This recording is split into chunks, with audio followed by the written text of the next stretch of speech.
ಅತಿರಥ ಮಹಾರಥ ಸಾರಥಿ. ಇವತ್ತು ನಾನು ಎಲ್ಲಿಗೆ ಹೋದ್ರು ಆಟೋ ನೋಡಿದ ತಕ್ಷಣ ನನಗೆ ನಮ್ಮ ಶಂಕರಣ್ಣ ನೆನಪಾಗ್ತಾರೆ. ಅದಕ್ಕೆ ನನ್ನ ಆಟೋಲು ನನ್ನ ಶಂಕರಣ್ಣನ ಫೋಟೋ ಹಾಕ್ಕೊಂಡಿರೋದು. ಶಂಕರಣ್ಣನ ಫೋಟೋ ಹಾಕ್ಕೊಂಡು FM ಅಲ್ಲಿ ಒಂದೊಳ್ಳೆ ಹಾಡು ಹಾಕ್ಕೊಂಡು ಜನರನ್ನ ಕರ್ಕೊಂಡು ಹೋಗ್ತಾರಲ್ಲ ಈ ಆಟೋ ಡ್ರೈವರ್ಗಳು, ಅವರನ್ನು ನೋಡ್ತಾ ಇದ್ರೆ ಒಳ್ಳೆ ಸಾರಥಿ ಥರ ಕಾಣಿಸ್ತಾರೆ. ಇವತ್ತು ಕೂಡ ಅಷ್ಟೇ, ನಮ್ಮ ಮಧ್ಯೆ ಲಕ್ಷಾಂತರ ಜನ ಆಟೋ ಚಾಲಕರಿದ್ದಾರೆ. ಅವರಲ್ಲಿ ಕೆಲವರು ಅತಿರಥ ಮಹಾರಥರು ಇದ್ದಾರೆ.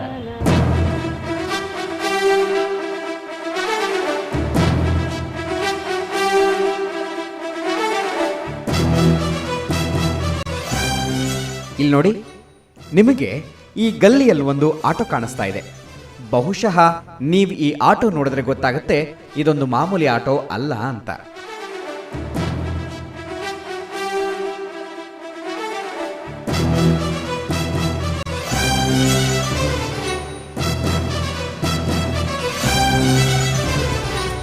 ಎಕ್ಸಾಕ್ಟ್ಲಿ, ಇದು ಮಾಮೂಲಿ ಆಟೋ ಅಲ್ಲ.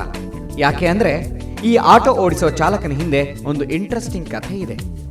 ಇವತ್ತು ನಾವು ನಿಮಗೆ ಹೇಳ್ತಾ ಇರೋ ಈ ಕಥೆಯ ನಾಯಕನ ಹೆಸರು ಶಿವಕುಮಾರ ಅಂತ.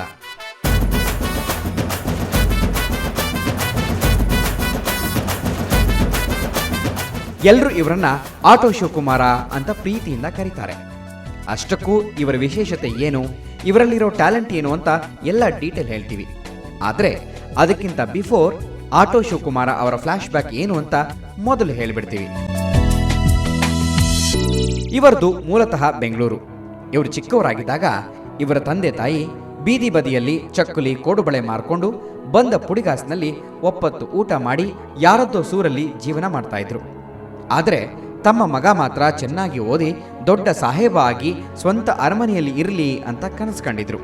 ಆದರೆ ಅವರ ಕನಸು ನನಸಾಗಲಿಲ್ಲ. ಎಲ್ಲೋ ಒಂದು ಕಡೆ ನನ್ನ ಜೀವನನ ನಾನೇ ಹಾಳು ಮಾಡಿಕೊಂಡೆ. ಯಾಕೆ ಅಂದರೆ ಚಿಕ್ಕ ವಯಸ್ಸಿನಲ್ಲಿ ಈ ರೌಡಿಗಳ ಸಹವಾಸ, ಸೀಮೆಣ್ಣೆ ಮಾರೋದು, ಯಾರಿಗಂದ್ರೆ ಅವ್ರಿಗೆ ಹೊಡಿಯೋದು, ಸ್ಟೇಷನ್ಗೆ ನಮ್ಮ ತಾಯಿ ತಂದೆ ಬಂದು ಬಿಡಿಸ್ಕೊಂಬರೋದು, ಚಿಕ್ಕ ವಯಸ್ಸಿನಲ್ಲಿ ಆಡಬಾರ್ದು ಆಟ ಎಲ್ಲ ಆಡೋಕ್ಕೆ ಪ್ರಾರಂಭ ಮಾಡಿದೆ. 4 ಅಕ್ಷರ ಕಲಿತು ಉದ್ಧಾರ ಆಗಬೇಕಾದ ಟೈಮ್ನಲ್ಲಿ ಶಿವಕುಮಾರ್ ಆಡಬಾರದು ಆಟ ಆಡಿದ್ರು. ದಾರಿ ತಪ್ಪಿದ ಮಗನ ಬಗ್ಗೆ ಹೆತ್ತವರು ಸಂಕಟಪಟ್ಟರು. ಆದರೆ ತಮ್ಮ ಕಣ್ಣು ಮುಂದೆ ಹಾಳಾಗ್ತಾ ಇರೋ ಮಗನ್ನ ನೋಡಿ ಅವರಿಗೆ ಸುಮ್ಮನೆ ಕೂರೋಕ್ಕಾಗಲಿಲ್ಲ. ಮುಂದೊಂದು ದಿನ ಸರಿ ಹಾದಿಗೆ ಬರಬಹುದು ಅಂತ ದೇವರ ಮೇಲೆ ಭಾರ ಹಾಕಿ ಒಂದು ಮದುವೆ ಮಾಡಿದ್ರು. ನನ್ನ ಲೈಫ್ ಟರ್ನ್ ಆಗಿದ್ದು ಮತ್ತೆ ಮದುವೆಯಿಂದ. ಮದುವೆ ಆದ ನಂತರ ಕುಡಿಯೋದು ಬಿಟ್ಟೆ, ಸ್ಮೋಕ್ ಮಾಡೋದು ಬಿಟ್ಟೆ, ರೌಡಿಸಮ್ ಬಿಟ್ಟೆ. ಅಲ್ಲಿಂದ ನನ್ನ ಜೀವನದ ಒಂದು ದಿಕ್ಕು ಬದಲಾಯಿತು. ಅಲ್ಲಿಗೆ ಹೆತ್ತವರು ಮಗ ಸರಿ ಹಾದಿಗೆ ಬಂದ ಅಂತ ಖುಷಿ ಪಟ್ರು. ಶಿವಕುಮಾರ್ ಕೂಡ ಇನ್ನು ಮುಂದೆ ನಾನು ಎಲ್ಲರಂತೆ ಕೆಲಸ ಮಾಡಬೇಕು, ತಂದೆ ತಾಯಿ ನನ್ನನ್ನೇ ನಂಬಿಕೊಂಡು ಬಂದ ಹೆಂಡತಿನ ಚೆನ್ನಾಗಿ ನೋಡ್ಕೋಬೇಕು ಅಂತ ನಿರ್ಧಾರಕ್ಕೆ ಬಂದರು. ಆಗ ಸುಮಾರು ಜನ ಕೇಳಿದೆ, ಚಿಕ್ಕ ಅಮೌಂಟ್ ಹಾಕಬೇಕು, ಹಣ ಸಣ್ಣದಾಗಿ ಹಾಕಬೇಕು, ನಮಗೆ ಹಣ ಬರಬೇಕು, ಆ ಥರ ಯಾವ ಒಂದು ಬಿಸ್ನೆಸ್ ಮಾಡೋಣ ಅಂತ ಕೇಳಿದೆ.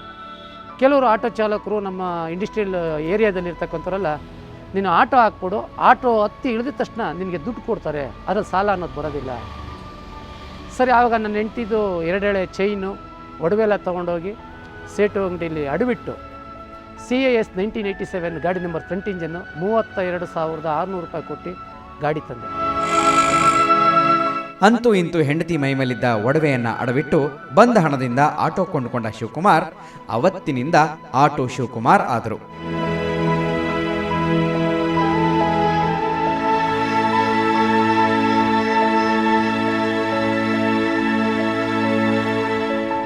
ಏನಿದು ಹಾದಿ ತಪ್ಪಿದ ಶಿವಕುಮಾರ ಆಟೋ ಡ್ರೈವರ್ ಆಗಿದ್ದು ಏನು ಮಹಾ ದೊಡ್ಡ ಸಾಧನೆ ಅನ್ಕೊಂಡ್ರ? ಇಷ್ಟೇ ಆಗಿದ್ದಿದ್ರೆ ಈ ಕಥೆನ ನಾನು ನಿಮ್ಗೆ ಹೇಳಿ ನಿಮ್ಮ ಟೈಮ್ ವೇಸ್ಟ್ ಮಾಡ್ತಾ ಇರಲಿಲ್ಲ. ನಿಮಗೆ ಹೇಳಲೇಬೇಕಾಗಿರೋ ಒಂದು ಇಂಟ್ರೆಸ್ಟಿಂಗ್ ಸ್ಟೋರಿ ಇದೆ. ಪ್ರಸನ್ನ ಟಾಕೀಸ್ ಬರ್ತೀನಪ್ಪ, ಬನ್ನಿ ಸರ್ ಕೂತ್ಕೊಳ್ಳಿ. ಅದೇನು ಅಂತ ನಿಮ್ಗೆ ಹೇಳ್ತೀನಿ. ಇವ್ರನ್ನ ಡ್ರಾಪ್ ಮಾಡಿ ಹಿಂಗೆ ಸಬಕ್ ಅಂತ ಬರ್ತೀನಿ ರೀ. ಅಲ್ಲಿ ನನ್ನ ಜೀವನದ ಬದುಕಿನ ತಿರುವು ಮತ್ತೆ ಅಲ್ಲಿ ಪ್ರಾರಂಭ ಆಯಿತು. ಇದು ನಿಮ್ಮ ಬಾನುಲಿ ಕೇಂದ್ರ 90.4 ಕಂಪನಾಂಕಗಳಲ್ಲಿ ಮೂಡಿ ಬರತಕ್ಕಂಥ ವಿಶೇಷ ಕಾರ್ಯಕ್ರಮ ಅತಿರಥ ಮಹಾರಥ ಸಾರಥಿ.